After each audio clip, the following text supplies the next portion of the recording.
ce 7e épisode concerne les trois fils. Et dans la deuxième partie du chapitre, nous nous trouvons sur le chemin de ronde supérieur de la citadelle d'Eliumangar.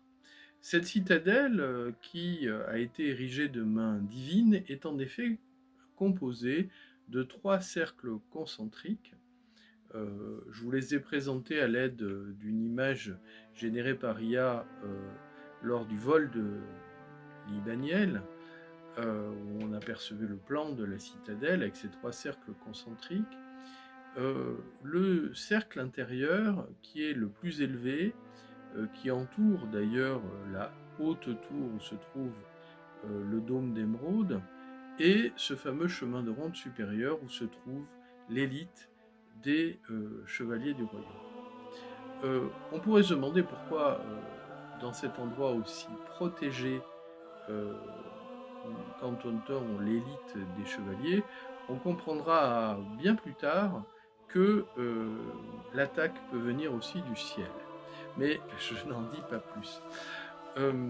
Toujours est-il que c'est là que nous découvrons, d'abord à travers le raisonnement de son pas martial sur les dalles de ce chemin de ronde, le prince Eloël.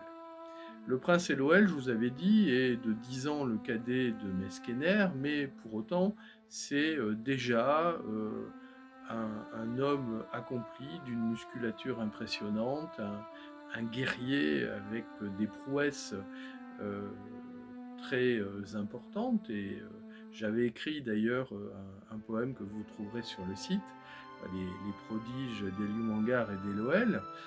On lui impute une victoire retentissante contre les trolls alors qu'il n'était âgé que de 13 ans.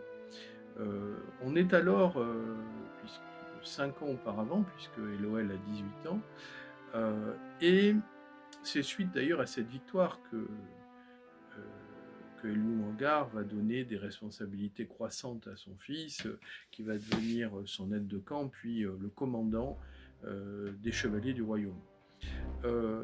5 ans auparavant, le Harnar n'est pas entré en éruption, Ahriman ne s'est pas fait connaître. Pour autant, les trolls demeurent dangereux, ils sévissent dans les montagnes, sont à peine contenus par le petit clan des enchanteurs des montagnes, et l'armée d'Eliumangar, commandée par Eloël, avait remporté une victoire assez retentissante sur les trolls. On comprend d'ailleurs pourquoi peut-être les trolls, au moins 3 d'entre eux au début, parmi les plus puissants, ont alors pris parti pour Ahriman. Alors, ce paragraphe est l'occasion de présenter Eloël, dont je vous ai déjà parlé, effectivement, et également le fait que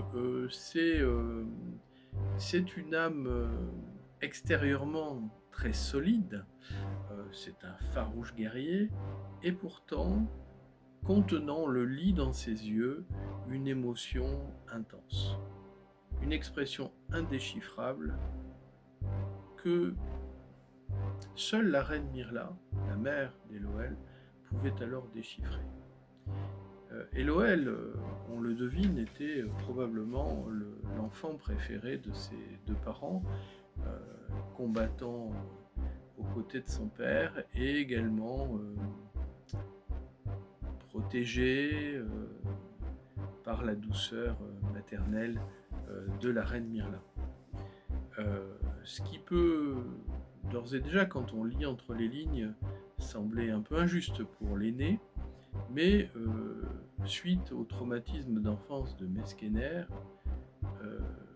ce fils aîné est passé pour un poltron, dans un contexte très belliqueux où le royaume est en proie à de puissantes forces du mal contre lesquelles il doit lutter.